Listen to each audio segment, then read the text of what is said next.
En nous accueillant chez lui, c'est plongé dans ses souvenirs que l'on a trouvé M. Metidji Belkacem, cet ancien combattant de la Révolution nationale. Lui, qui à l'âge de 14 ans, a commencé à activer et à 16 ans, a rejoint le maquis.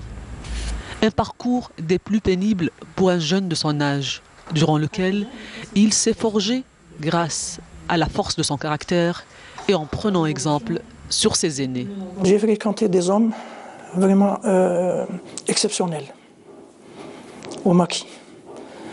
J'ai connu le colonel Si Mohamed Bougara, j'ai connu Si Salah, j'ai connu Si Azzeddine qui est toujours vivant, et beaucoup d'autres. Et quand je voyais leur courage, leur abnégation, leur sens du sacrifice, je me suis adapté. Je me suis adapté à cette vie et je me préparais, comme nous le disaient souvent nos responsables, il me le disait le docteur Siyahia, il nous disait souvent préparez-vous au sacrifice suprême. C'est à la capture en 1959 que Ammi Belkacem a eu droit. Une détention cauchemardesque, car c'est au tristement célèbre Comoran de Bogari à Médéa qu'il s'est fait interner. Arrivé au Comoran, c'était autre chose. C'était l'enfer. Au début, c'était les militaires appelés qui nous gardaient. Il y avait, à mon arrivée, il y avait à peu près entre 200 et 300 internés.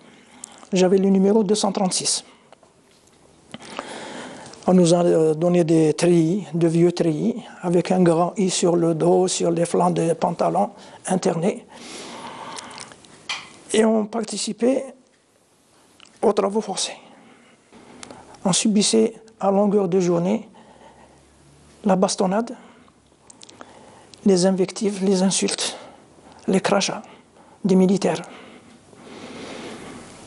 À un moment donné, en 1960, vers le deuxième, troisième trimestre, je ne me rappelle plus, est venue une section de Légion étrangère.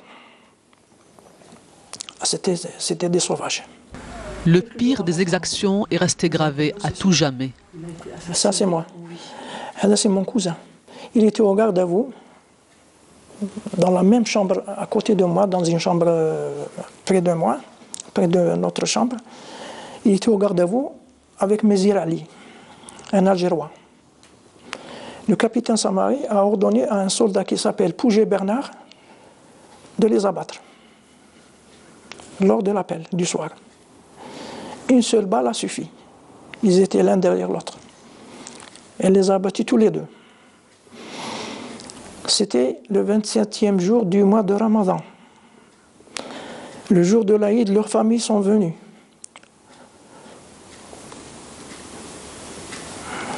C'était un choc terrible pour les familles et pour nous-mêmes. Ammi Belkacem est l'exemple de l'abnégation de la génération de novembre 54.